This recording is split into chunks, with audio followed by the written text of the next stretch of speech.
Bueno, buenas tardes a todos. Vamos a empezar a hablar un poquito de lo que es el tema de la convocatoria de hoy, que es un poco pasar en limpio todo lo que tiene que ver con la más reciente de las reformas a la ley de lavado de dinero. Yo voy a plantear algunas ideas con las que insisto permanentemente y después voy a estar encantado de contestar lo que alguno de ustedes mantenga como inquietud todavía. Estamos cumpliendo un año de la entrada en vigencia de la última reforma a la ley de lavado, operada, como todos sabemos, por la ley 27739. De manera que pareciera una oportunidad más que propicia para analizar los principales aspectos involucrados, tanto desde la perspectiva del derecho penal como desde el derecho administrativo. Nosotros creemos que la intensidad de esta última reforma afecta sustancialmente la estructura de la ya perfectible Ley 25246, pero incluso en mayor medida que la llevada a cabo en el año 2011 con la Ley 26683. Al igual que en ese momento, el resultado de la labor legislativa nos suscita intensa preocupación en virtud de las cuestiones técnicas involucradas y de los peculiares criterios científicos utilizados para tratarlas. O mejor dicho, su falta. Esto es la falta de criterios científicos, porque pareciera que han convergido distintas manos en la preparación de un texto que tiene un montón de inconvenientes. Nosotros ya anticipamos en diferentes oportunidades algunos reparos cuando se le dio media sanción en diputados al proyecto remitido por el Poder Ejecutivo. Incluso participamos, y aquí lo comentamos, en la reunión conjunta de comisiones, la de legislación penal y la de finanzas, del 23 de noviembre del año 23. Incluso nuestro centro propuso ya en dos oportunidades sendas reuniones para discutirlo en esta misma plataforma. ¿Me están escuchando? Supongo que sí, ahí estás, Humberto, ¿se escucha? Sí, Sí, perfecto. sí, perfecto, perfecto, Francisco. Bueno, seguimos entonces. Sí, sí. Eh, el cambio de gobierno de diciembre del 23 se superpuso con la cuarta evaluación mutua de la República Argentina ante el GAFI y las nuevas autoridades del organismo, hoy significativamente desplazadas, se encontraron una vez más con la urgencia de tratar de superarla sin grandes sobresaltos.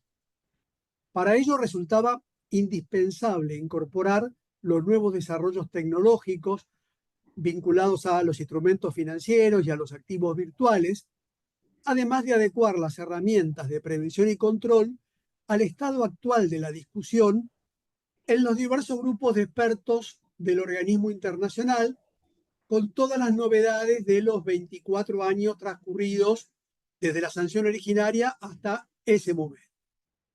Además, había que analizar alternativas para abordar un nuevo cometido propuesto en las recomendaciones relacionado con el financiamiento de la proliferación de armas de destrucción masiva, tema cuya mera enunciación evidencia las dificultades que conlleva.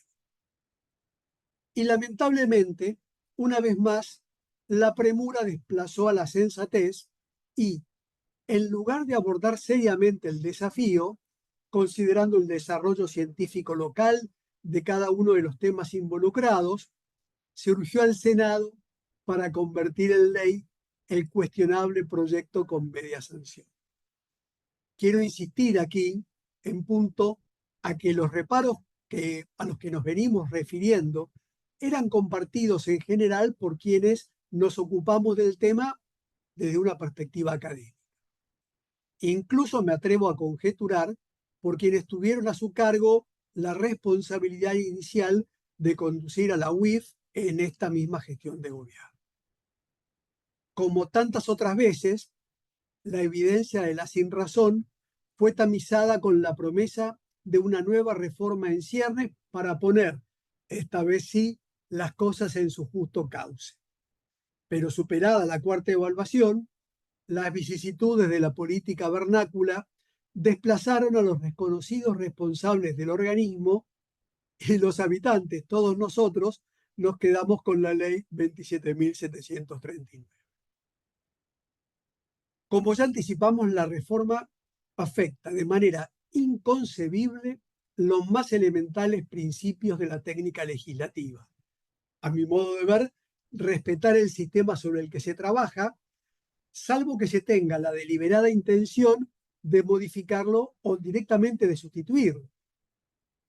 Y si el sistema en cuestión es nada menos que el Código Penal, el conocimiento elemental de las reglas de la dogmática y sus consecuencias cuando se altera alegremente la estructura de los tipos penales involucrados, entre paréntesis, considerados entre los más complejos que reconoce el derecho comparado, deviene indispensable ese manejo fluido de la dogmática penal.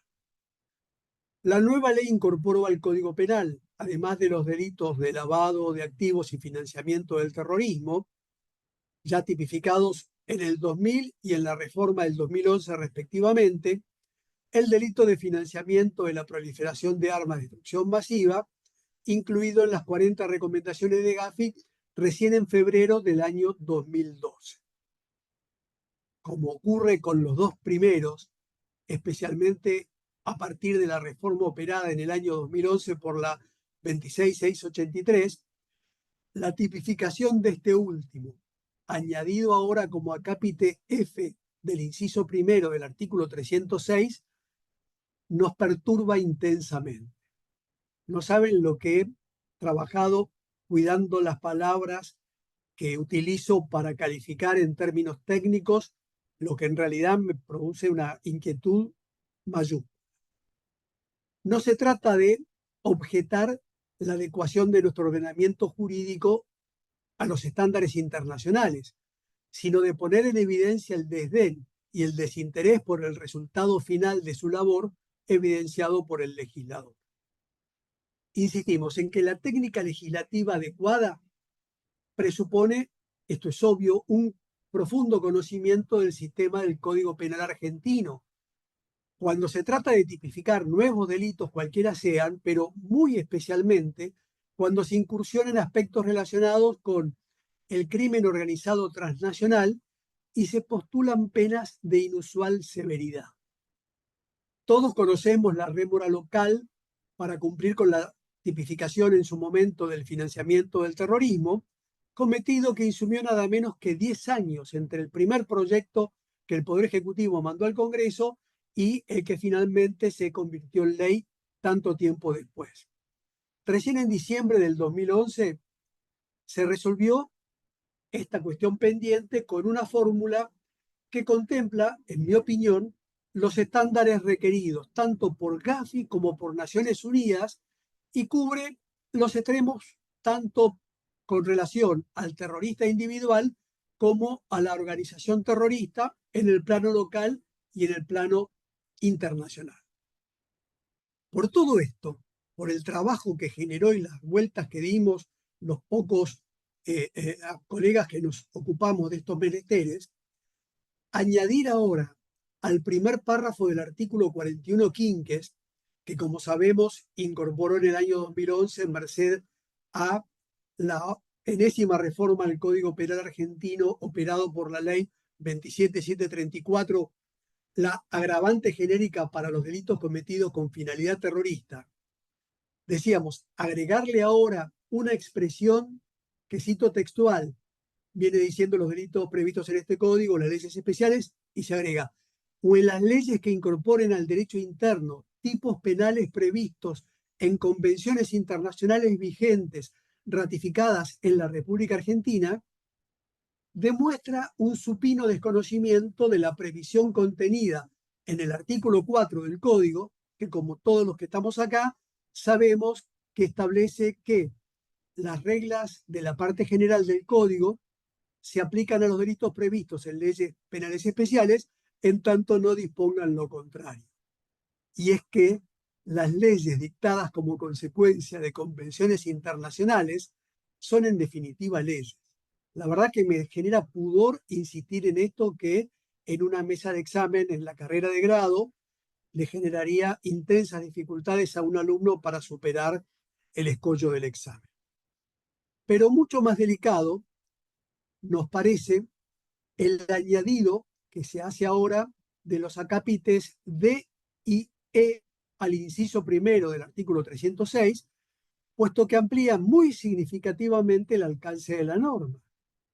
Y más allá de soslayar, por no decir desconocer, los precisos límites técnicos entre actos preparatorios que son impunes por regla general y el comienzo de ejecución, incurren en un grave defecto que se repite a lo largo de los aspectos penales de la reforma y que además itera un recurrente déficit de la ley originaria y de todas las reformas legislativas que ha tenido hasta el día de hoy.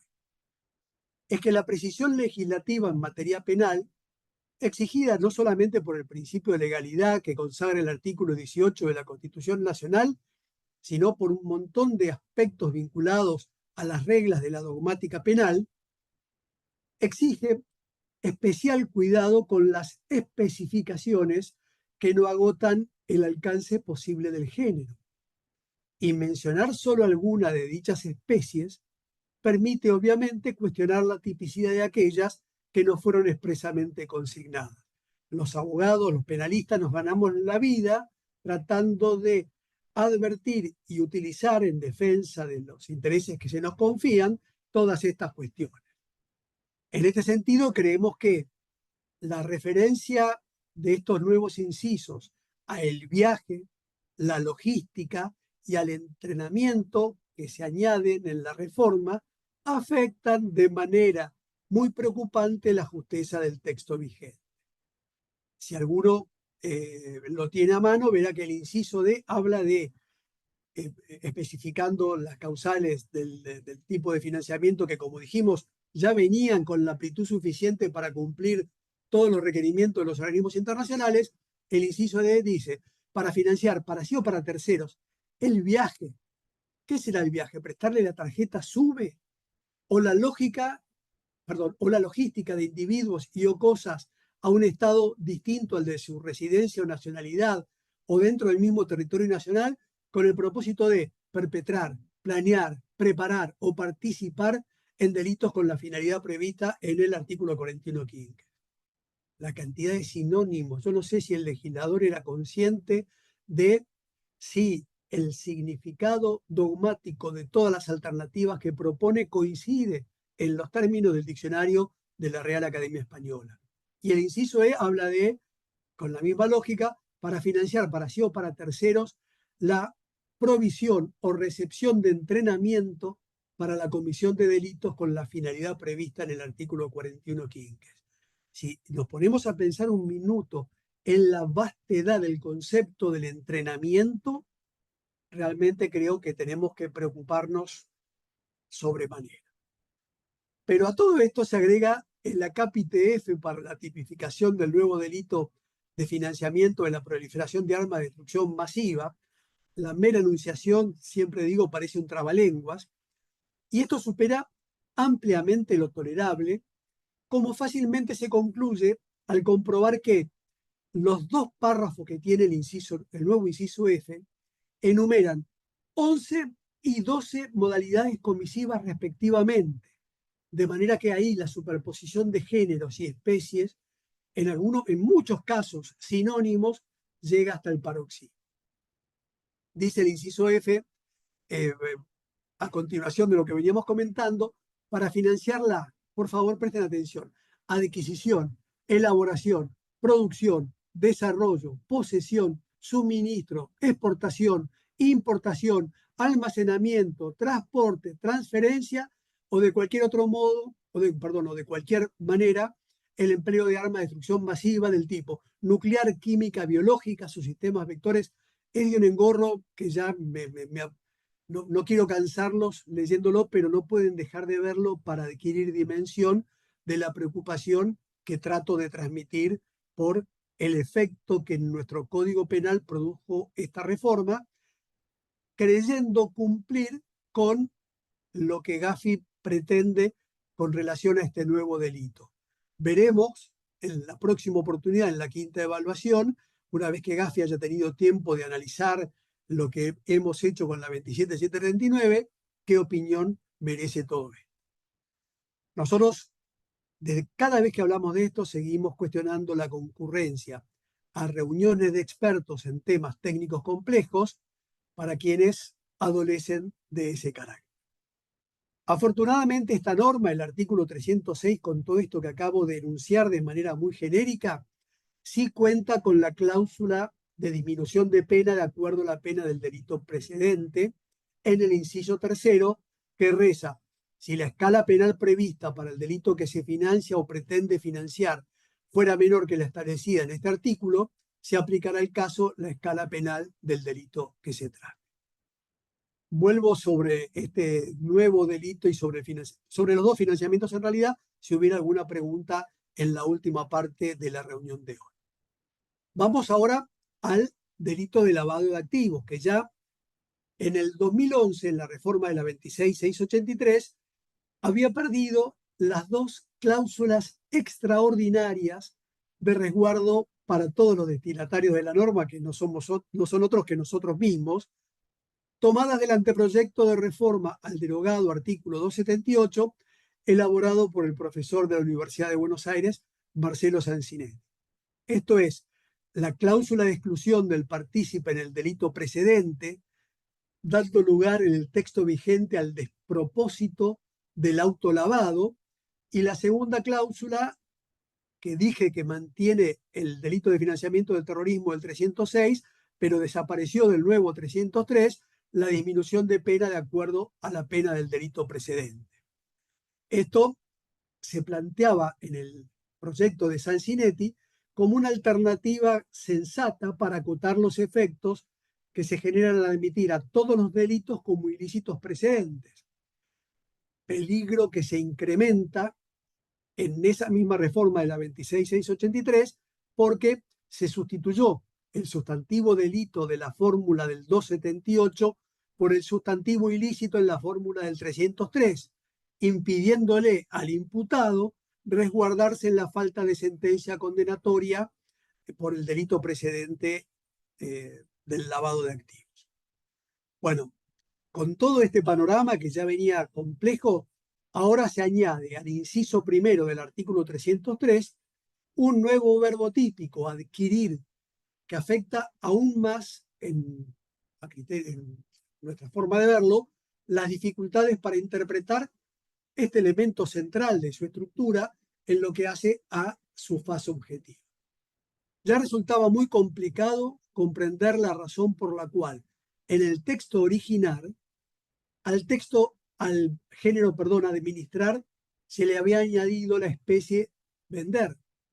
Obviamente una alternativa de administración, pero nos parece claro que agregar adquirir, que también pertenece al mismo género de administrar, habilita a discutir con mayor énfasis y con mayor razón, si se quiere, qué ocurre con las otras especies de actos jurídicos propios de la administración que no están expresamente incluidos, no obstante que figure el género de administrar.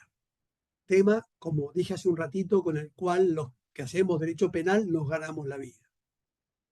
Otro tanto sucede con el objeto material del delito, que en el texto originario del derogado 278 se identificaba como bienes o dinero. En la redacción anterior del 303 solamente como bienes, y que ahora se alude como bienes u otros activos. ¿En qué quedamos? ¿Cuál es el género? ¿Bienes o activos? ¿Son a criterio del legislador sinónimos? Claramente, pretendida solvencia sobre instrumentos financieros en desmedro de las exigencias de la tipicidad, con toda la gravedad que esto que digo, y no puedo evitar sonreírme por la enormidad de lo que realizó el legislador, tiene desde el punto de vista de las exigencias de la tipicidad. Vamos ahora al límite cuantitativo, incluido como elemento del tipo objetivo, que acaba de ser reemplazado por una referencia diferente de la moneda de curso legal. Se habla ahora se ha fijado en 150 salarios mínimos vitales y móviles al momento de los hechos. Estaba tratando de ver en internet la actualización del salario mínimo vital y móvil de febrero, que creo que es la última, llega casi a los 300.000 pesos, de manera que tenemos un umbral cuantitativo de unos 45 millones de pesos, bastante cercano a los 50.000 pesos, equivalentes a 50.000 dólares del artículo 278 en mayo del año 2000. Pero esta circunstancia de sustituir la referencia cuantitativa por algo diferente de la moneda de curso legal nos genera algún reparo con relación a la validez constitucional de esta reforma, en relación al artículo 18 de la Ley Suprema. Lo mismo que, a nuestro modo de ver, ocurre con la 27430, que habla de las unidades de valor tributario. Bueno, en la ley pasa también algo parecido con los artículos 23 y 24, que fijan la sanción administrativa de multa que puede aplicar la Unidad de Información Financiera en módulos. Aquí nos parece que este supuesto del capítulo cuarto queda fuera de los criterios de admisibilidad de las denominadas leyes penales en blanco, fijados por la jurisprudencia de la Corte Suprema, puesto que se trata de un claro supuesto de imprecisión en la determinación de la sanción y no en el precepto de la norma que, para el sistema de la ley penal en blanco, la Corte admite que se delegue la conformación de su estructura en una autoridad inferior al Congreso. Por último, lo que creemos que va a generar a futuro el mayor reparo por parte de Gafi, me animaría a decir un reparo prácticamente insuperable, la modificación de la pena para el tipo atenuado del delito previsto en el inciso cuarto del artículo 303, que ahora está solamente combinado con pena de multa, de 5 a 20 veces el monto de la operación. Y hay una razón obvia para los penalistas que a lo mejor el legislador no tuvo en cuenta, y es que el artículo 64 del Código Penal dispone que los delitos reprimidos con pena de multa, para todos ellos el pago voluntario extingue la acción penal. Recordemos que al sancionarse la 26683 en el 2011, el legislador se vio compelido por el Gafi a modificar la identificación de la pena para los tipos atenuados, sustituyendo el giro originario que decía el autor será reprimido en su caso conforme las reglas del artículo 277, por la precisión será reprimido con la pena de 6 meses a 3 años, que es la misma pena del 277, para evitar lo que Gafi malinterpretaba como posibilidad de que algunos casos de lavado quedasen impunes por la excusa absolutoria del artículo 277.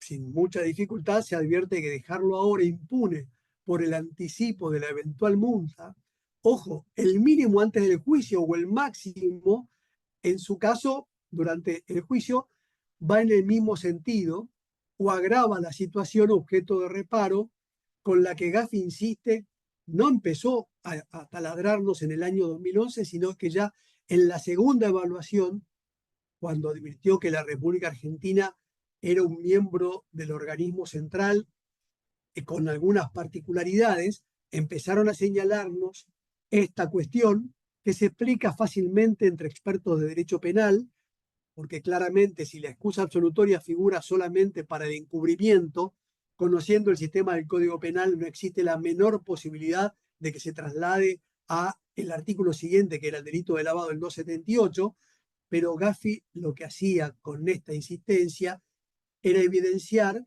el disgusto que le generaba esta particularidad del país evaluado que venimos a hacer nosotros.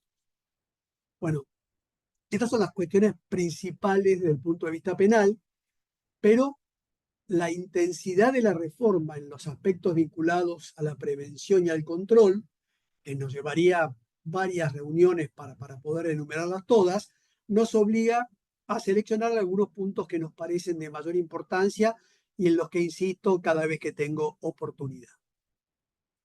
Desde el año 2000, la ley originaria 25246 reafirma la autonomía funcional de la Unidad de Información Financiera, reforzada de acuerdo a las buenas razones del derecho administrativo con la correspondiente autarquía financiera. Por este motivo, preocupa que la reforma vuelva a modificar la ubicación, en este caso la pone en jurisdicción del Ministerio de Justicia. No tenemos ninguna duda que el sentido de la ley desde el año 2000, al decir que la ubica en jurisdicción de los diferentes ministerios, implica que es uno u otro ministerio el encargado de asignarle la estructura administrativa para que la unidad de información financiera pueda desempeñar adecuadamente su cometido. Pero en una norma compleja, en un país difícil como la República Argentina, esto puede generar interpretaciones diferentes. Debe quedar fuera de toda duda que la autonomía funcional impide cualquier injerencia de esa cartera de Estado o de cualquier otra en las decisiones o en el funcionamiento de la UIF. Por eso tampoco nos satisface el artículo 14 del decreto 8 del 2023, que aclara que toda mención al ámbito jurisdiccional de actuación de la UIF deberá considerarse sustituida por la expresión Ministerio de Justicia. Insistimos en que debe desecharse toda posible intromisión de la política en la labor técnica de inteligencia financiera de la UIF. En un ratito, más adelante, veremos que discurrir sobre las facultades del organismo conlleva, sobre todo en la discusión mediática y a veces política, conlleva a minimizar que pueda recibir instrucciones. Y esto sería gravísimo. Pasamos a otra cuestión. La clave de bóveda del sistema creado por Gafi consiste en que el Estado convoque a terceros a complementar sus propias funciones de control en aquellos ámbitos en los que no pueden ser agotadas satisfactoriamente con su propia actividad. El límite constitucional de esa convocatoria a los denominados sujetos obligados en los términos de las recomendaciones impone no obstaculizar de manera alguna el desempeño de sus propias actividades, que son lícitas, con legítimo ánimo de lucro, y esa injerencia estatal se debe limitar a que implementen los mecanismos que se consideren adecuados para detectar lo que en la Argentina debieran denominarse exclusivamente operaciones inusuales, para que sean reportadas a los exclusivos responsables del control, que son las distintas agencias del Estado vinculadas al tema. Pero hay una serie de problemas terminológicos que aquí adquieren una magnitud sideral. Las recomendaciones denominan a estas operaciones inusuales operaciones sospechosas, puesto que se trata de un estándar internacional. Pero con magistral precisión, el artículo 21, inciso B del texto originario, ahora modificado, limitaba hasta ahora esta obligación esencial para los sujetos obligados al esclarecer, que era la segunda obligación, la del inciso B del artículo 21, informar cualquier hecho u operación sospechosa, tomaba el estándar internacional, independientemente del monto de la misma. A los efectos de la presente ley se consideran operaciones sospechosas aquellas transacciones que, de acuerdo con los usos y costumbres de la actividad que se trate, como así también de la experiencia e idoneidad de las personas obligadas a informar, resulten inusuales. El primer adjetivo para esclarecer el alcance del el adjetivo utilizado en las recomendaciones y que replica la ley operaciones sospechosas, resulta la inusualidad y sigue la norma sin justificación económica o jurídica o de complejidad inusitada o injustificada, sean realizadas en forma aislada o reiterada. Es por este motivo que desde hace 25 años denominamos a las operaciones sospechosas de las 40 recomendaciones y de la ley 25.246, que no hace otra cosa que adoptar el estándar internacional, operaciones inusuales o sospechosas, para acotar con la mayor precisión posible que requiere una obligación cuyo incumplimiento genera sanciones previstas en la ley más adelante, como vamos a ver en un momento, el alcance de lo que los sujetos obligados deben hacer. Esta operación sospechosa de la que habla la ley no conlleva ninguna valoración subjetiva de sospecha en los términos del artículo 294 del Código Procesal Penal de la Nación, que son los requisitos que el juez valora para convocar al imputado a prestar declaración indagatoria, puesto que se trata de meras inusualidades detectadas por los sujetos obligados a partir de la información incorporada al legajo del cliente o aportante. Este es, como dijimos hace un rato, el límite constitucional de su convocatoria para coadyuvar en las funciones estatales de control. La jurisprudencia de la Corte Suprema, en el voto por sus fundamentos del juez Lorenzetti, en el caso conocido por todos, Colegio de Escribanos de la provincia de Buenos Aires, que es de septiembre del 2018, en varios trabajos y en un libro que tengo se dan los datos del fallo, pero todos lo conocemos. El voto de Lorenzetti respalda esta precisión liminar de dominar las operaciones inusuales o sospechosas porque no hay ninguna sospecha en la mera inusualidad.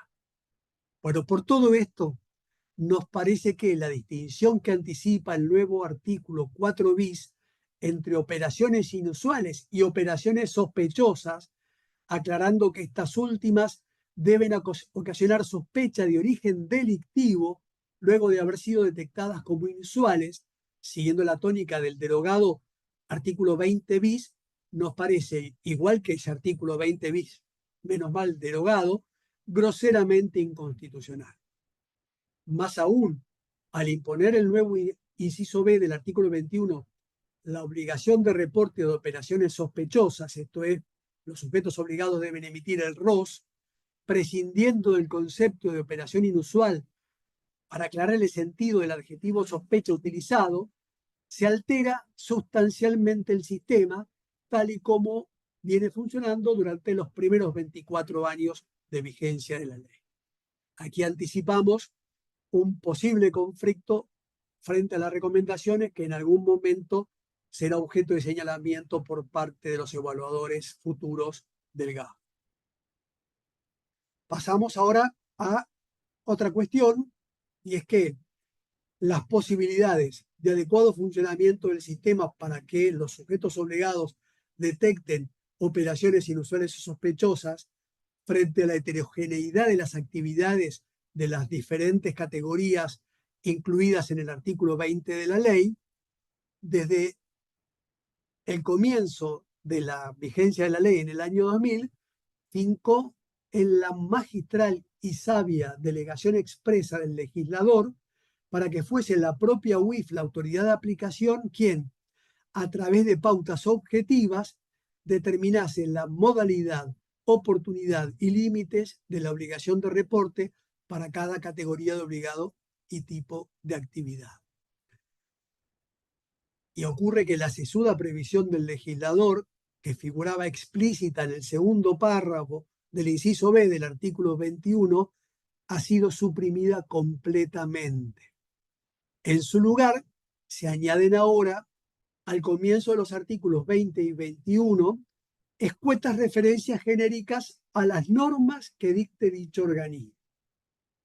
Abrigamos serias dudas de que el texto vigente cumpla con la misma función que el texto derogado, en el sentido de establecer nada más y nada menos que una excepción a la manda constitucional del artículo 99, inciso segundo, que establece que es atribución del Poder Ejecutivo, del presidente de la Nación, dictar los reglamentos necesarios para la ejecución de las leyes de la Nación, señala el inciso segundo, cuidando de no alterar su espíritu con excepciones reglamentarias.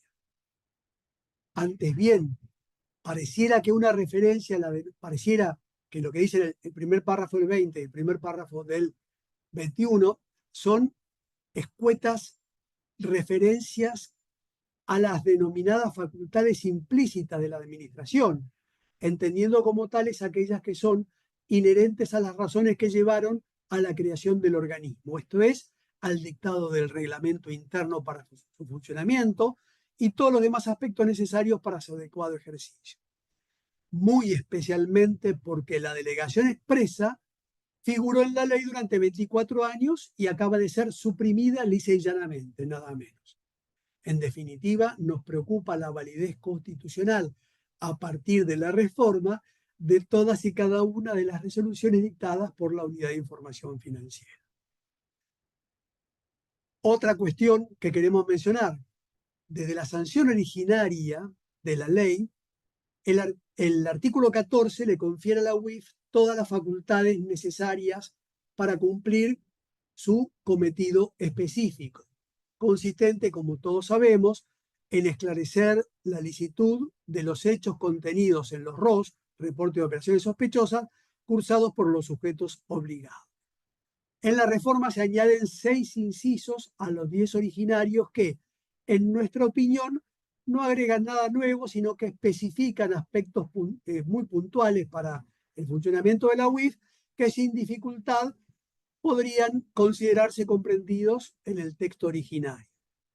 Pero es importantísimo reparar en que no se faculta a la UIF para intervenir como querellante conjunto en los procesos penales por ninguno de los 3 delitos involucrados en las recomendaciones, ni muchísimo menos en los delitos precedentes del lavado de dinero.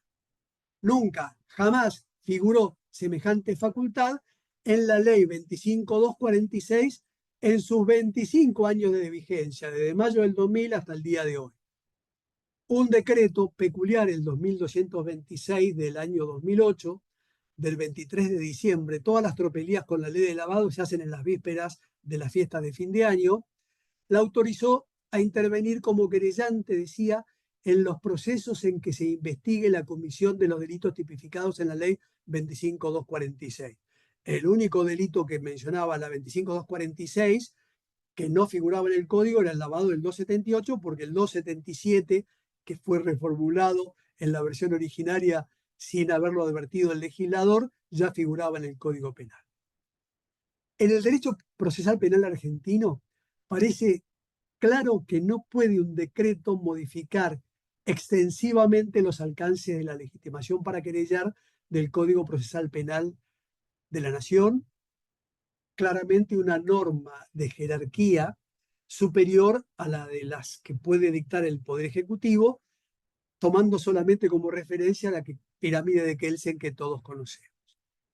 La Corte Suprema ha dicho desde siempre que el querellante conjunto para los delitos de acción pública es una mera concesión legal, susceptible de ser suprimida en todo tiempo y lugar, pero que si está prevista por ley no genera óbice constitucional. Y hasta el año 2011 hubo criterios dispares en la jurisprudencia, pero ojo, en abstracto, porque la actividad requiriente coadyuvante del organismo no generaba ningún resultado procesal significativo. El proyecto de ley que se aprobó en junio del 2011 como 26683, que remitió al Poder Ejecutivo al Congreso, hizo lo que debía hacer, incluía expresamente esa facultad como inciso 11 del artículo 14 de la ley originaria. Diputados, presten atención por favor, aprobó con media sanción exactamente lo contrario. El artículo 25 de ese texto con media sanción, de lo que después fue la 26683, decía: la UIF no podrá constituirse como parte querellante en procesos penales. En general, no solamente especificaba en los procesos de la ley o lavado, como hizo este peculiar decreto. Este proyecto con media sanción fue aprobado en el Senado a libro cerrado el 1 de junio del 2011 por un acuerdo político en función de que a la semana comenzaba el plenario de Gafi del año 2011. Peculiaridad de la coyuntura argentina, en la misma sesión del Senado, ese 1 de junio, el Senado le dio media sanción a un proyecto de ley correctiva para modificar lo que acababa de aprobar. Imagínense esta circunstancia analizada en un contexto donde todos los interlocutores sepamos de lo que estamos hablando. Me causa ya no inquietud, sino me produce terror. Bueno, el decreto de promulgación de la 26683, el decreto 825 del 2011, curiosamente del 17 de junio, pero que se publicó en el Boletín Oficial el 21, cuando ya estaba comenzando el plenario del mes de junio del año 2011, promulgó la ley observando el artículo 25 que no entró en vigencia. De manera que es categórico, pocas cosas me animo a afirmar con este énfasis en materia jurídica, donde todos los presupuestos son convencionales, carece de sustento legal y además ha sido expresamente rechazada por ambas cámaras del Poder Ejecutivo la intervención de la UIF como querellante conjunto, que además, desde entonces, desde la 26683, desde el decreto del Poder Ejecutivo, se ha presentado en procesos penales por diversos delitos, no solamente por lavado. Causas importantísimas de narcotráfico han llegado a una sentencia condenatoria por la labor coadyuvante de la Unidad de Información Financiera. Esto podría afectar la validez de los procesos penales en que intervino la UIF. A nuestro modo de ver, en términos procesal penales, esto genera una nulidad absoluta de las previstas en el artículo 167, inciso segundo del Código Procesal Penal de la Nación, que reza, como todos sabemos, se entenderá siempre prescrita bajo pena de nulidad la observancia de las disposiciones concernientes, enumera, y el inciso segundo dice la intervención del juez, del Ministerio Fiscal y la parte querellante en el proceso, y a su vez la participación en los actos en que ella sea obligatoria. Se agrega, además, en el Código Procesal Penal, que estas nulidades absolutas deben ser declaradas de oficio en cualquier estado y grado del proceso y solo precluye con la cosa juzgada material. Esta es una cuestión apremiante, porque las numerosas reformas legislativas de la 25.246 siguen ignorando este asunto que se trató y fue observado por el Poder Ejecutivo, y hay varias sentencias condenatorias con intervención protagónica de la UIF como querellante, especialmente durante la gestión del 2015 al 2019. Y además nos preocupa, como enunciamos hace un ratito, que pareciera que este criterio no es compartido por la gestión actual, pero se sigue generando confusión, porque en un momento dicen que no van a dar instrucciones a la UIF para que se presente como querellante con ese decreto promiscuo, y en otros momentos se reclama, sobre todo a nivel mediático, que la UIF tenga mayor presencia para suplir la inactividad de la Oficina Anticorrupción, que sí está habilitada por la ley que la crea para intervenir como querellante conjunto. Somos un país raro. Bueno, me voy a apurar para que Humberto no se altere. El artículo 20 de la ley 27739 remozó las 23 categorías de sujetos obligados existentes, incorporando los nuevos desarrollos vinculados con instrumentos virtuales y los negocios financieros y bancarios, y todo lo que ocurrió desde la reforma anterior a el momento de la publicación en el Boletín Oficial de esta ley, el 15 de marzo del 2023. Con posterioridad, presten atención, el decreto 891 del 2024, del 10 de octubre del 2024, suprimió los incisos 21 y 22 y reformuló de manera intensa el inciso sexto, puesto que arribó a la conclusión de que los tres incisos en cuestión, los dos derogados y el tercero reformulado, exorbitaban los requerimientos de las recomendaciones de GAFI. Esto es, la Argentina estaba incorporando para coadyuvar en las funciones estatales de control terceros que la norma internacional no requiere ni exige de ninguna manera. Y acá me quiero detener un minuto en el artículo 20, en el nuevo inciso 17, que hasta la reforma de la 27739 generaba un injusto desequilibrio en perjuicio de los, decía el inciso 17, los profesionales matriculados ante los consejos profesionales en ciencias económicas frente a los primos abogados en el ejercicio de la sindicatura. Ahora, el nuevo inciso 17 absorbe al viejo inciso 12 y agrupa las tres profesiones liberales, abogados, contadores y escribanos, pero solo en los casos en que realizan para sus clientes determinados actos que se especifican en el mismo inciso añadiendo para los contadores la confección de informes de auditoría de estados contables. Y de inmediato se aclara que cuando actúan como profesionales independientes, no están obligados a reportar transacciones sospechosas si la información relevante se obtuvo en circunstancias en las que las tres profesiones están sujetos al secreto profesional. La reforma ha pretendido tamizar incorrectamente el perjuicio generado a los contadores, que al ser considerados sujetos obligados, a diferencia de los abogados en el texto primigenio, estaban en desventaja para intervenir en la sindicatura.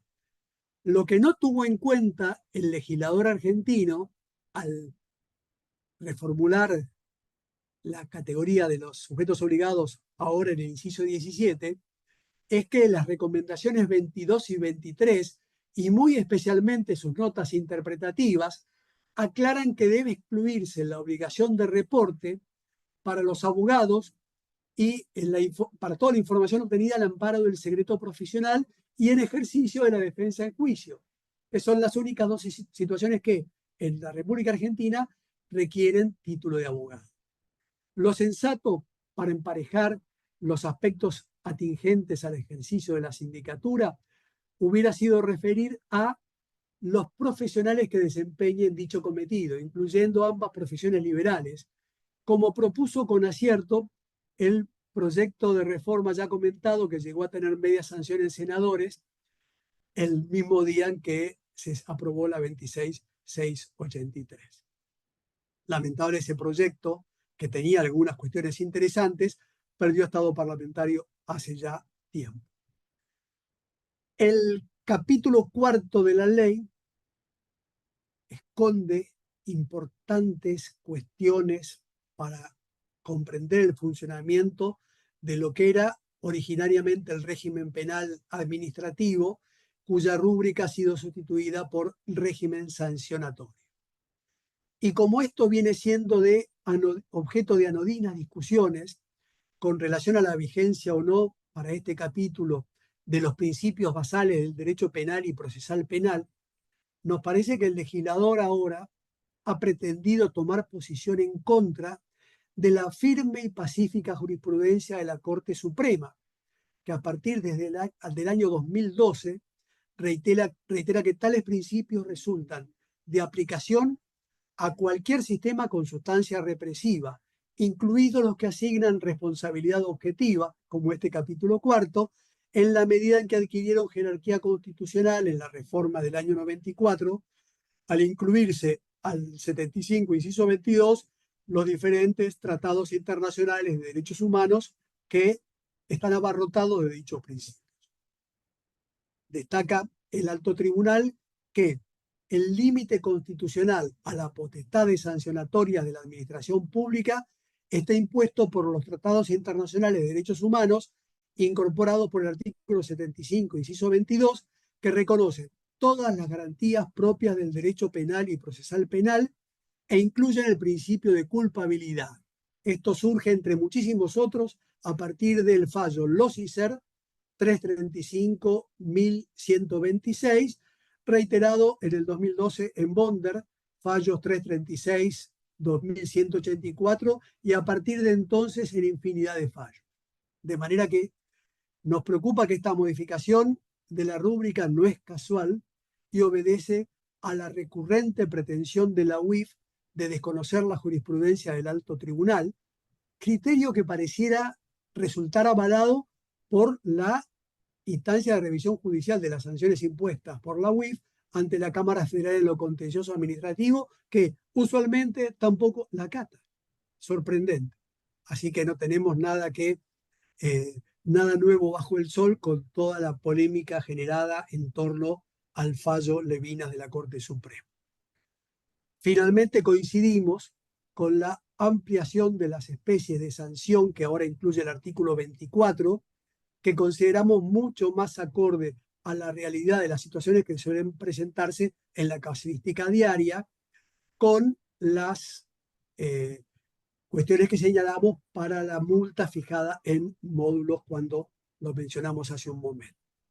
Y termino con un mínimo comentario sobre el nuevo capítulo sexto, que insólitamente está dedicado a las organizaciones sin fines de lucro y le impone a la autoridad de control, ajena al cometido de la UIF, un montón de obligaciones, circunstancia que nos impide conocer la razón de que este capítulo, no que la norma, sino que el capítulo entero haya sido incorporado a la ley 25.246.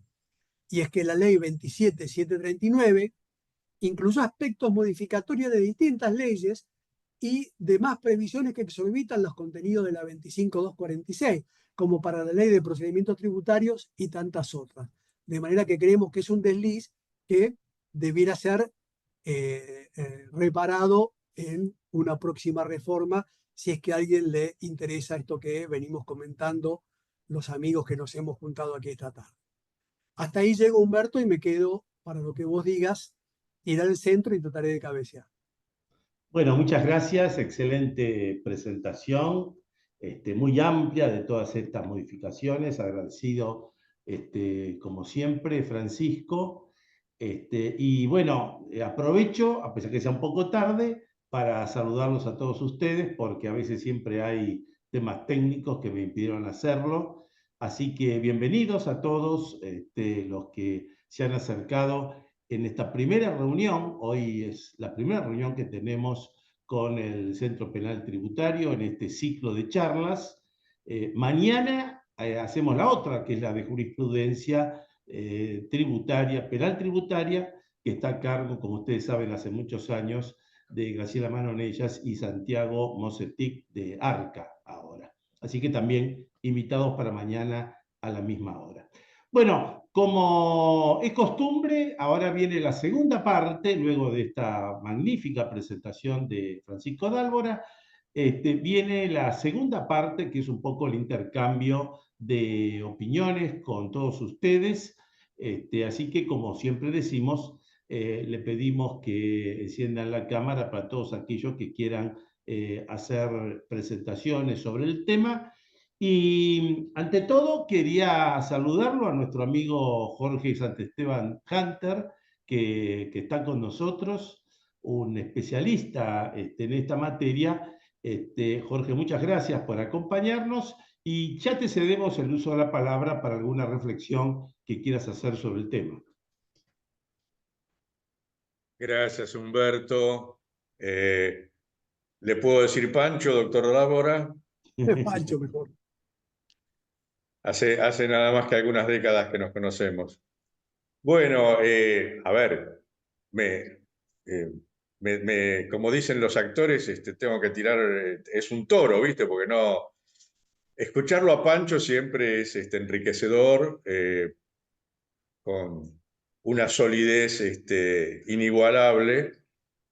Y los pocos que estamos en esto, que vamos a tener bastante actividad próximamente, ya la estamos teniendo. Los informes de Rey del informe 2024 sumaban unos 600 informes, creo, Pancho, algo así.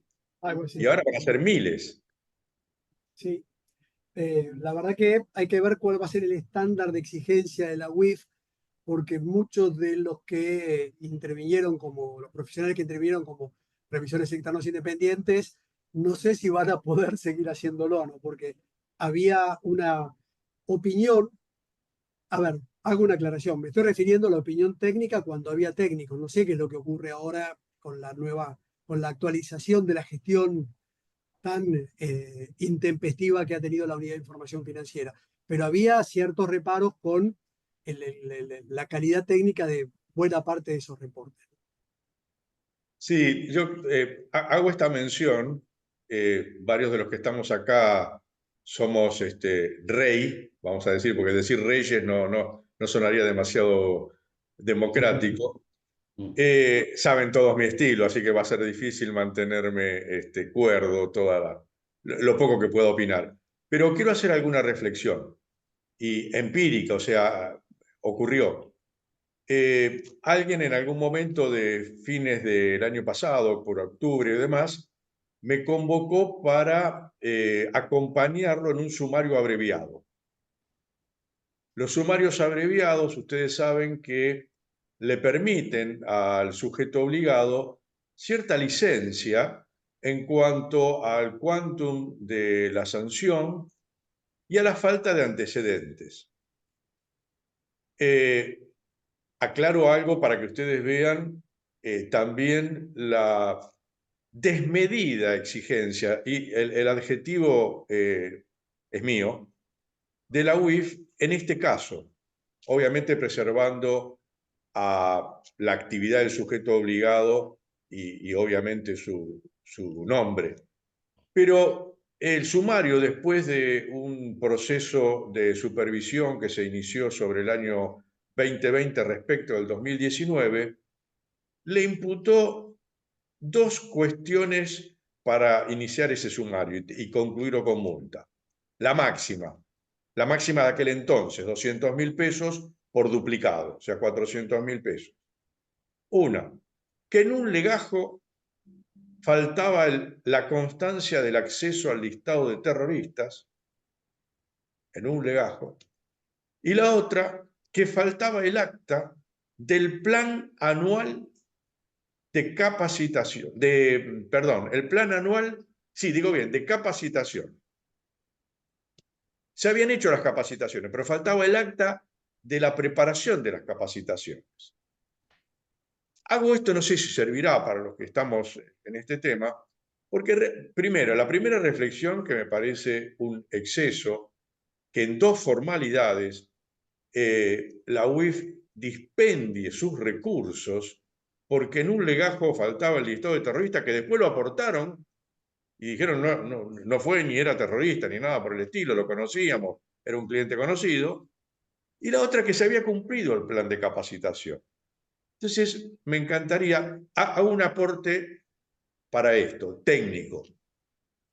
La UIF en este proceso no tiene un estándar de informe como lo tiene para el REI completo, por llamarlo de alguna manera, donde hay un esquema, hemos trabajado, ¿te acuerdas, Humberto, en su momento en la comisión, en un informe muy rico que la gente lo aprecia mucho, la comisión del Consejo Cava, respecto de cómo podía llevarse a cabo las tareas del rey, etc. Y ¿cómo lo llevé a cabo? Realizando lo que técnicamente se conoce en la RT37 como un informe de cumplimiento. Hago este aporte porque el informe de cumplimiento tiene ciertas formalidades y a mí lo que me pareció, y la UIF lo aceptó, por lo menos no lo rechazó, terminó el proceso, lo que hice fue decir, en su momento no accedió al listado de terroristas, pero luego cumplió. Y cumplió también en los legajos que examiné con posterioridad. Y lo mismo hice en el caso del acta. Si bien el acta no se había hecho, se había cumplido con el aspecto fundamental que era la capacitación, y en los años siguientes estaba el acta y las capacitaciones. Cierro este comentario como para, si se merece, entreguen sus aportes. Estoy totalmente de acuerdo, permitime, Humberto, porque es Sí, muy por importante lo supuesto. que está diciendo Jorge.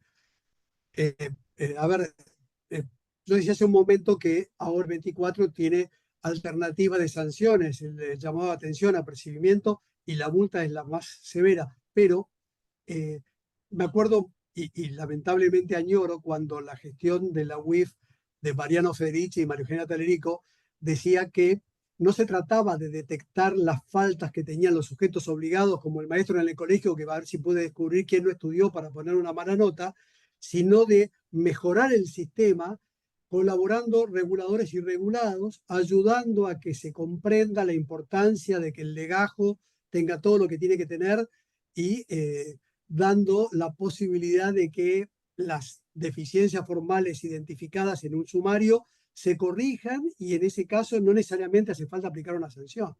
Pero bueno, los tiempos cambiantes y los vientos políticos en la Argentina generan estas cosas, ¿no?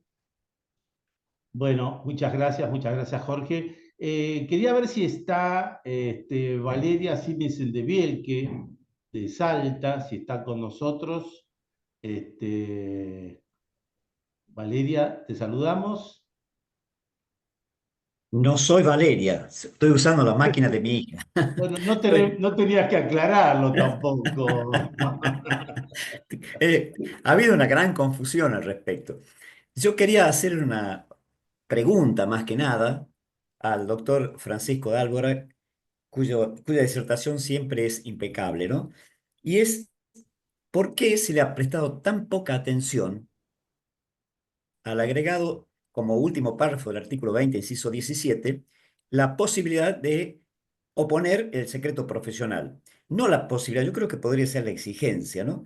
¿Y en qué sentido? Si en mi conciencia, en mi intimidad y en mi moral, mi forma de entender la moral, no voy a reportar una operación sospechosa, y menos si esa operación sospechosa se va a hacer a espaldas del cliente, lo cual me parece espantoso.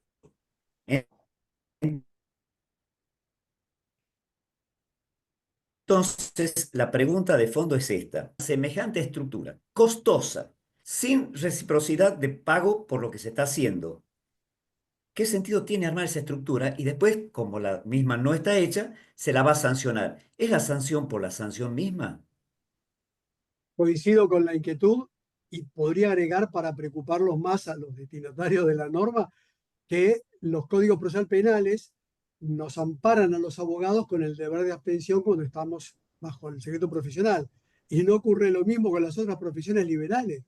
O sea, el contador que vaya a una declaración en la mayoría de los códigos procesales penales argentinos y diga, no, esto yo lo sé en secreto profesional, va a tener que esperar la decisión de en el plano judicial o en el plano administrativo de si corresponde o no ampararse en el secreto profesional. Pero en la práctica corre el riesgo de quedarse en una situación donde su libertad ambulatoria se complique. Una locura, estaba mal hecho. Y además no era necesario. Era magistral la solución que encontró ese proyecto con media sanción en las situaciones que mencionaba hace un rato, porque si de lo que se trata es de mantener en un pie de igualdad abogados y contadores, hacer referencia a los profesionales que intervengan como síndicos. Y no hacía falta entrar en el terreno de, para meter a los abogados, tener que hacer una referencia al secreto profesional. Con Jorge hemos discutido especialmente esto porque es un tema gravísimo. Los abogados nunca estuvieron en la Argentina en condiciones de ser sometidos a o incluidos a la nómina de sujetos obligados. ¿Por qué? Porque desde el primer momento en que Gafi empezó a hablar de profesiones no financieras, hace un montón de años, la ley ahora recién lo toma, pero esto está en las recomendaciones hace un montón, aclaró que las profesiones jurídicas, en todo aquello que no guarde con las, en relación con los dos aspectos que mencionábamos, secreto profesional y la actuación en defensa en juicio. En la Argentina es lo único que hace falta, para ser abogado son las únicas dos cuestiones que hacen falta. De manera que el abogado actuando como representante, como apoderado, no, un ama de casa puede hacer lo mismo, no hace falta ni ser ni contador, ni abogado, ni escribano. La verdad que es muy preocupante, son groserías de la ley. Estas cuestiones fueron planteadas en todas las instancias en las que se trató primero el proyecto con media sanción y después cuando ya la UIF de la gestión de gobierno actual, las primeras autoridades estaban trabajando con los evaluadores de Gafi, tuvimos la posibilidad de transmitir estas inquietudes y me encontré con que se compartían totalmente, pero con la ingenuidad propia de la juventud de los entonces responsables me dijeron, nos han prometido que termina la evaluación y va a haber una nueva ley que nos permita ahora sí hacer bien las cosas. Esto en la Argentina lo he escuchado tantas veces que a mí se me ha ido la vida tratando de que alguien tome el guante para hacer las cosas como corresponde alguna vez. Bueno, muchas gracias, Francisco. Gracias, Armando, y saludos para Valeria. Quisiera ver si tengo la posibilidad de hacer una segunda apreciación. Sí, sí, adelante, Bien, adelante. le pregunto al doctor Dálvora si, como yo creo que es una equivocación, pero bueno, su opinión va a ser muchísimo más importante que la mía. ¿Hay una diferencia con este régimen especial de la UIF, etcétera, y la ley 25.246, sus modificaciones, entre lo que es una carga pública de lo que es una obligación legal? ¿Es esto, este esquema, una carga pública? Para hablar, puede haber una relación de género-especie, pero son obligaciones que impone la ley de manera que son obligaciones legales. Los sujetos obligados están con la necesidad de cumplir todas y cada una de las cuestiones que ahora menciona el artículo 21, que son un montón. Antes de esta reforma, lo que con buen criterio hacía la UIF tenía la delegación expresa para hacer acotar o eventualmente precisar las obligaciones por vía reglamentaria, era, eh, había un universo en el cual los sujetos obligados debían cumplir con las opciones de la ley y de las resoluciones de la UIF. Ahora están todas en la ley y todas conminadas con las mismas sanciones para su incumplimiento, que son las del capítulo 4. Me parece que esto es demasiado grave. La carga pública es piñón, desde el punto de vista jurídico, una entidad diferente. El incumplimiento de una obligación me puede acarrear una sanción de envergadura diferente, una sanción de tipo disciplinaria, dentro de la órbita del derecho a mi carga pública puede tener consecuencias extremas como el incumplimiento de la obligación. Pero es una distinción de género, sí, en mi opinión. La Bueno, pregunta, la pregunta, perdón, obedece a lo siguiente. Nuestra Federación de Consejos Profesionales ha reconocido desde la resolución 420/11 de su Junta de Gobierno de que estamos en presencia de una causa pública, eh, digamos, de una obligación de esa naturaleza, ¿no? Eh, Me parece que, sinceramente, hay una distinción. Efectivamente, como dice el doctor Dálvora, la obligación legal es ley, perfecto, o viene de la ley, pero puede permitir, y de hecho permite, que se la pueda apelar no solamente por el test de constitucionalidad que no es superado, como por el test de convencionalidad. Por eso creo que es muy distinta la explicación de la obligación legal de la carga pública. La carga pública tiene otras consecuencias y evidentemente, en forma particular, vuelvo a decir, acá no se trata de una causa, perdón, de un aspecto de esa naturaleza. Sin embargo, nuestra federación, nada menos, le da ese concepto. La pregunta es, ¿está correcto que una junta de gobierno nos traiga semejante exigencia de no distinguir lo que es algo temporario de algo que es permanente? Yo creo que exorbitan lo que debiera hacer la Junta de Gobierno. Pero para preocuparlo un poco más, mi querido doctor, tenga en cuenta que el artículo 18 de la ley hace referencia a que el cumplimiento de buena fe de la obligación de informar no genera consecuencias. Con lo cual, encima se corre el albur de que algún genio, no sé, o el mago del Kremlin o algún colega del mago le diga que usted cumplió, pero no cumplió de buena fe. Con lo cual, le retira, podrían generarse porque usted pretendió cumplir con la ley. Es gravísimo. Esto, lo que dice en un lado de la ley se adquiere una posibilidad de interpretación diferente en otro. Es gravísimo. muy Muchas bien. gracias, doctor, muy amable. Gracias, Armando. Gabriel Pagano, que nos dice que es la primera vez que está con nosotros en estas reuniones y que por otra parte escribió dentro del WhatsApp, escribió la pregunta. Me gustaría, Gabriel, primero verte y segundo que nos hagas a viva voz esa pregunta para que la pueda resolver Francisco Dálvora. Hola, ¿qué tal? Buenas tardes. Hola, ¿qué tal? Mira, quería saber si un decreto de necesidad y urgencia te puede modificar la ley de lavado de dinero. A ver, hace un ratito hablaba de algo relacionado, no exactamente lo que vos presentás. Nuestro sistema constitucional establece una jerarquía de las normas, vértice superior a la Constitución Nacional y los tratados internacionales, por lo que decíamos del 75-22, y luego la ley y luego normas de jerarquía inferior.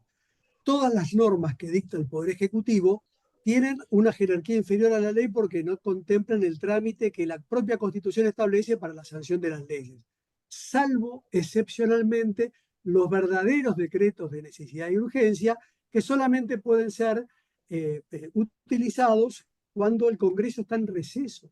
De manera que con el Congreso en funciones, me parece que un decreto de necesidad y urgencia podría deberse a una catástrofe natural o alguna circunstancia que no permita seguir el trámite previsto constitucionalmente para la adopción de las leyes. Pero para hacerlo fácil, lo mismo con la UIF como querellante o todo lo que veníamos diciendo, una ley no puede ser modificada por una norma de jerarquía inferior, salvo estas muy especiales circunstancias que contempla la propia Constitución Nacional. Supongo, Gabriel, que debe ser contador y no abogado. Exacto. Muchas gracias, muchas Es lo gracias. entretenido de estas reuniones donde superponemos las incumbencias. Ojo que como abogado no sé si estaría tan seguro de lo que te estoy diciendo, me resguardo en lo que dice la Constitución, pero viendo lo que pasa en la Argentina, esto pareciera que es opinable. Y hay funcionarios en la máxima jerarquía de los tres poderes del Estado que creen que esto es opinable. Muy bien, muchas gracias. Graciela Manonellas, que está con nosotros, muy buenas tardes. Si querías hacer algún comentario, Graciela. Hola, ¿qué tal? Buenas tardes a todos. Bueno, felicitaciones una y otra vez, Francisco, con vos nos llenaste de información realmente, muchísima. Yo quisiera preguntarte, a ver, con todas estas modificaciones, con todas estas dificultades para entender cada una de las normas que vos bien señalaste, ¿no? Con esta reforma de la ley, ¿qué pasa que no hay tantos procesos adelantados? No digo ya condena, procesos que estén adelantados.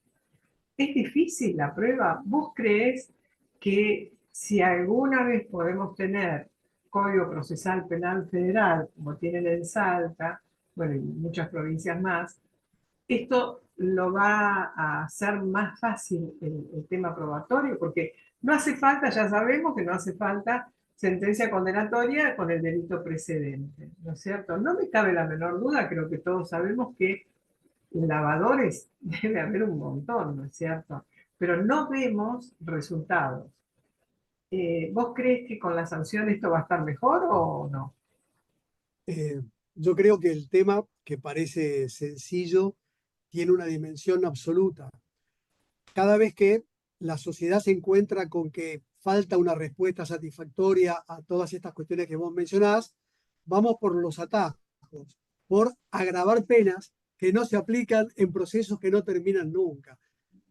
Siempre ponemos el carro delante del caballo y empezar a pensar en un sistema que funcione en un Estado constitucional de derecho presupone tener un proceso penal de corte acusatorio, donde las causas empiecen y terminan y la pena que se impone se aplique cuando corresponde, por supuesto, ahora que se discute el tema de la reincidencia real, la reincidencia ficta y tantas cosas con las que los políticos y los medios se llenan la boca. Me parece que no se trata de agravar penas. Cuando yo veo la pena que tiene previsto el artículo 306, el financiamiento del terrorismo, da miedo. De 8 a 15 años, yo en la facultad, en la carrera de grado, hago la broma, un sarcasmo, en realidad una broma macabra, de que conviene matarlo porque es más barato casi que cometer estos delitos asociados al crimen organizado.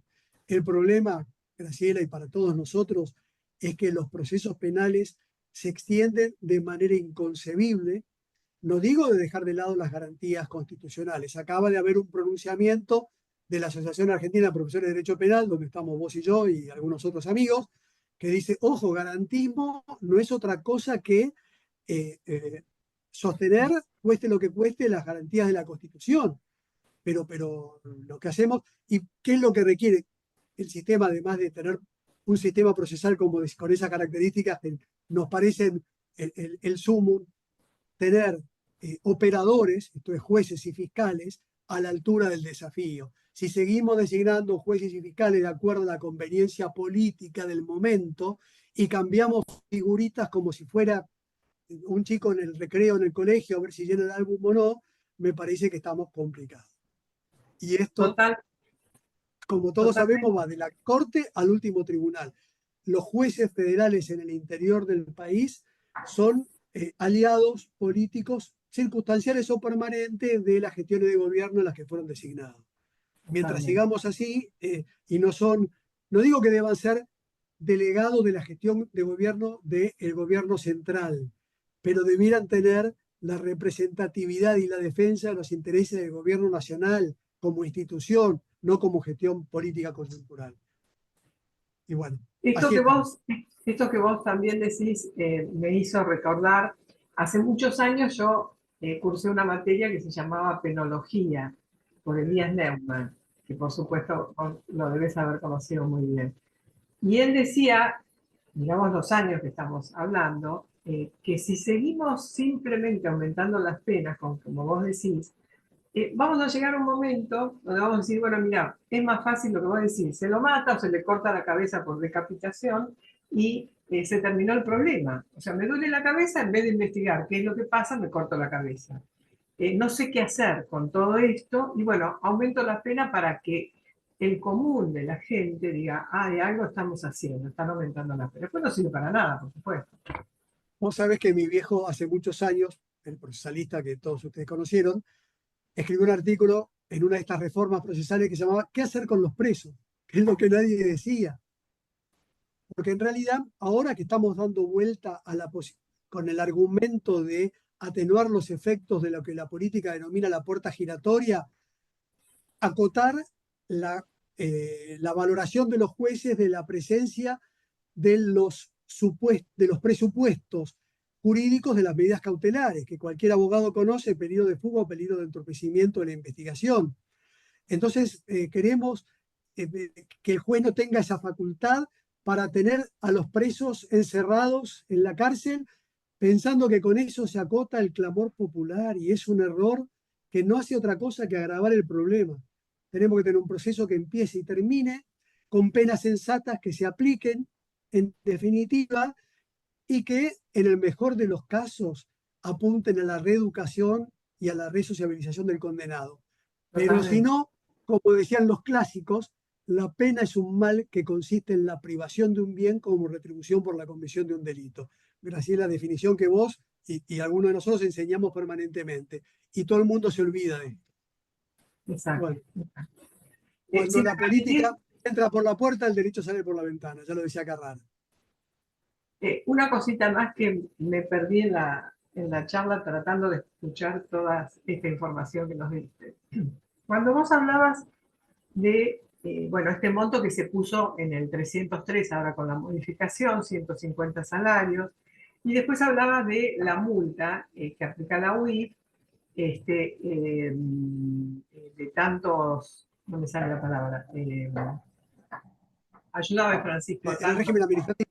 En el régimen ¿cómo? administrativo, En el régimen la administrativo, sanción pero administrativa y el tipo penal. no, pero ¿cómo se llama? Tantos Los módulos. Módulos. módulos. ¿Vos te referiste ahí o yo escuché mal que esto es una ley penal en blanco cuando tenemos que hacer una ecuación Buenísima, aparte? buenísima observación, Graciela, que me permite clarificar esto. ¿Qué ha dicho la Corte sobre el piso inferior de la compatibilidad de una norma penal con los requerimientos constitucionales? Que la sanción debe estar fijada por ley, por una ley del Congreso, en tanto que el precepto de la norma puede ser delegado en una instancia legiferante de jerarquía inferior al Exacto. Congreso. Acá Es lo lo que cambiaron ocurriría, todo. por eso, es lo que ocurriría con los salarios mínimos vitales y móviles, que dice el tipo penal del 303, que dependen de una resolución administrativa del ministerio respectivo. En cambio, con los módulos del capítulo cuarto, es la imprecisión de la sanción lo que me parece a mí que permitiría objetar la constitucionalidad. Un montón de estas cosas yo trato de no decirlas porque después parece que uno está conspirando contra, en vez de tratando de ayudar para que el sistema funcione. Muchas de las críticas que tengo, como lo de la UIS como querellante, hasta ahora no lo publico, lo digo en las charlas, pero no, pero es una grosería.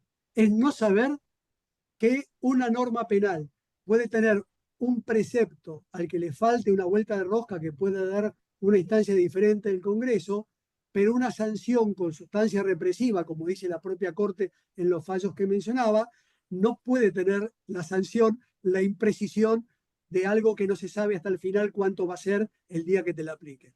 Claro, Es gravísimo, claro. es una barbaridad. Sí, sí, bueno, y tan grave es que es objetiva, ¿no es cierto? Naturaleza represiva, pero todos dicen que es objetiva esa sanción. No hace Por falta eso, analizar el elemento subjetivo.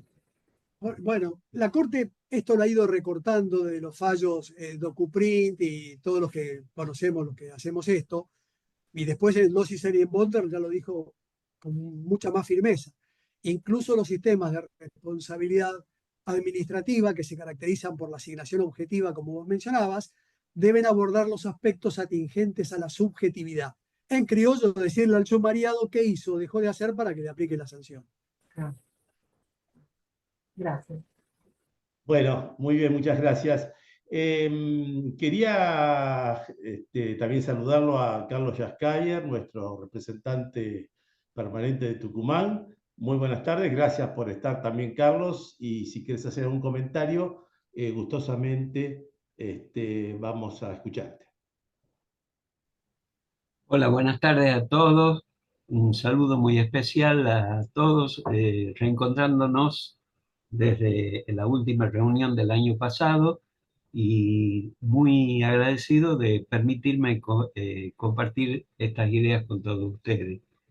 Al doctor Dálvora lo felicito porque realmente es una topadora entregando la información y hay que tener mucha atención para no perderse absolutamente nada. La única inquietud que yo me gustaría dar en este momento es, yo soy contador público, eh, actúo como firmante de los informes de auditoría y el problema fundamental que veo es que para las pequeñas y medianas empresas, los pequeños y medianos estudios de contabilidad, de auditoría, etcétera, inclusive los de asesoramiento financiero, entre los que me incluyo, el cumplimiento de las normas de la UIF son prácticamente imposibles.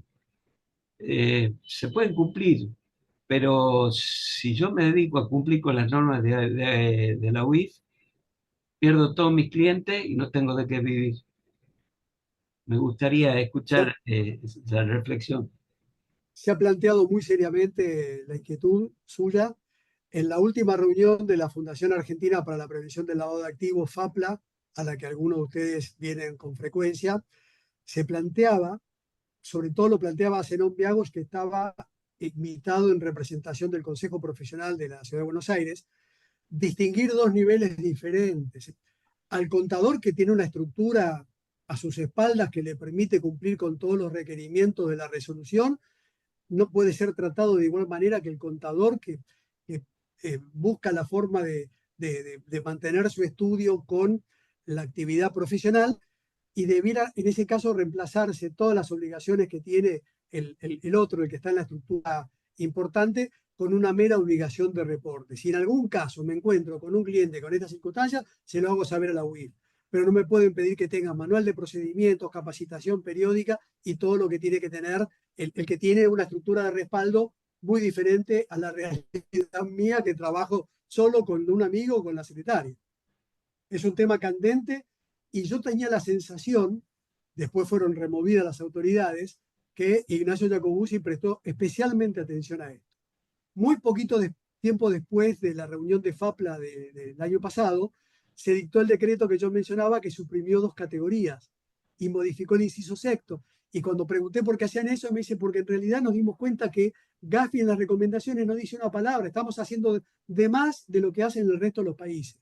Y le parecía muy atinado distinguir la situación del profesional de ciencias económicas que realiza una labor sustancialmente distinta al que actúa o en la Big Four o en una estructura mucho más importante. Totalmente de Muchas acuerdo. gracias, muy amable. Muchas Gracias, gracias. Humberto, y un abrazo. Gracias, gracias también.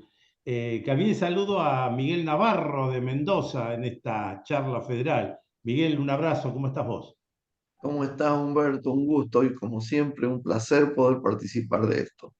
Yo la verdad que después de lo que dijo Carlos voy a cenar de nuevo esta noche, porque ya la verdad que mi esposa que se dedica a esto en un pequeño estudio que nosotros tenemos, mediano para lo que es Mendoza, pero chico en general, vivimos preocupados con esto.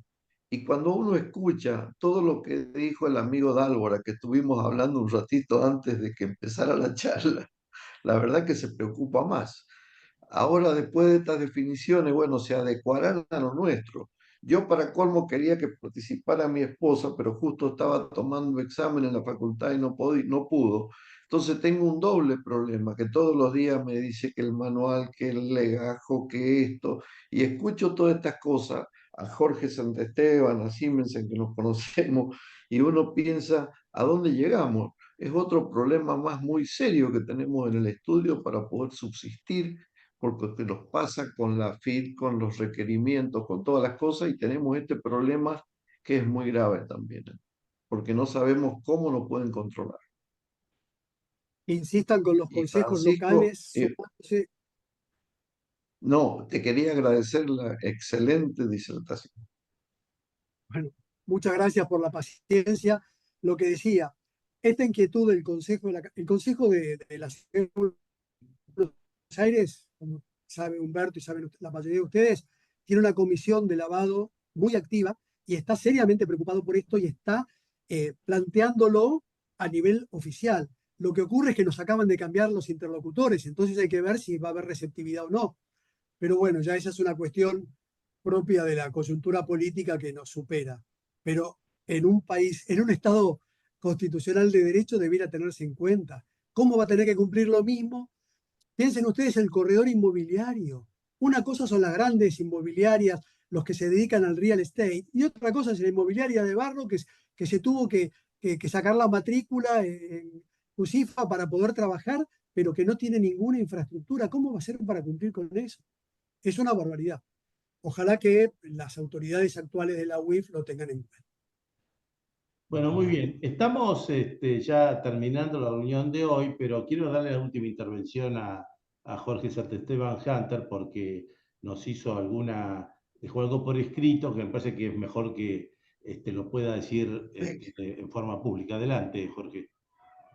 No, sí, lo que quería señalar, algo que seguramente todos conocen, que es un fallo del Juzgado Federal de Río Grande del año 2018 de Ushuaia, en donde en una acción declarativa de inconstitucionalidad señaló que no se soslaya la importancia que para la protección del ejercicio profesional tiene el secreto profesional, pero que sin embargo ese principio rector basado en la confidencialidad debe ceder ante la superioridad de los bienes jurídicos que se intenta proteger en el sistema de la Ley 25.246 y otros. Hay varios fallos iguales en otras jurisdicciones, Consejo de Córdoba, Consejo de Entre Ríos, creo que en su momento Mendoza también. O sea, pareciera ser que la justicia, no sé, Pancho, si de forma pacífica, viene fallando en esto en forma definitiva, porque luego tuvieron que tomar a la 65 en su momento y a la 420 como norma para aplicar en esa jurisdicción. Yo creo que el término que vos utilizás, la justicia viene fallando, deberá ser interpretado no en términos de la aplicación de la jurisdicción, sino viene fallando en términos coloquiales. Cuando se modificó la ley de lavado en el 2011, la 26683, que derogó el 278, creó el 303 y creó un nuevo título 13º del libro segundo del Código Penal, delitos contra el orden económico y financiero, no dijo una palabra de en qué consistía el ámbito de protección de ese nuevo delito. La Corte, mejor dicho, la Corte toma lo que dice el Procurador General en un fallo que se llama Oliveto, que todos citamos en todos lados, y transcribiendo lo que dice el artículo 33 del Código Procesal Penal de la Nación, dice que sería de competencia federal el delito porque están en juego los intereses de la nación. Nadie dice una palabra. ¿Cuáles son los intereses superiores? Qué buena forma de sacarle la cola a la jeringa, decir que el secreto profesional cede ante cosas superiores, pero ¿cuáles son? ¿Cuál es la lucha contra el crimen organizado? En función de la lucha contra el crimen organizado, ¿estamos dispuestos a permitir que el Estado sepa cada transferencia que yo hago, si utilizo Mercado Pago para comprar algo en el almacén? Es una locura. Creo que estamos exorbitando, estamos yendo mucho más allá de lo que en su momento pensó Naciones Unidas cuando creó la categoría, de lo que pensó la OCDE cuando creó el Gafi. ¿Alguien cree que todo esto que hacemos nosotros afecta, aunque sea de manera ínfima, la actividad, entre comillas, del crimen organizado transnacional?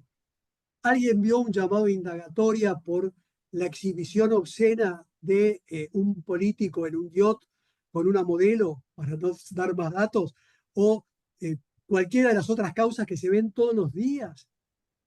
O sea, estamos condenando ladrones de gallinas por poner en circulación en el mercado bienes procedentes de un ilícito y hacemos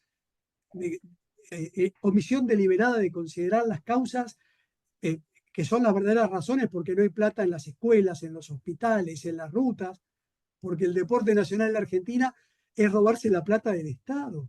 Y lo seguimos permitiendo y premiamos a los jueces que más se destacan por cumplir ese rol de que nunca termine. Es como el gato pardo, cambiar dos cosas para que no cambien nada. Si me dejo llevar por las sensaciones, la verdad que...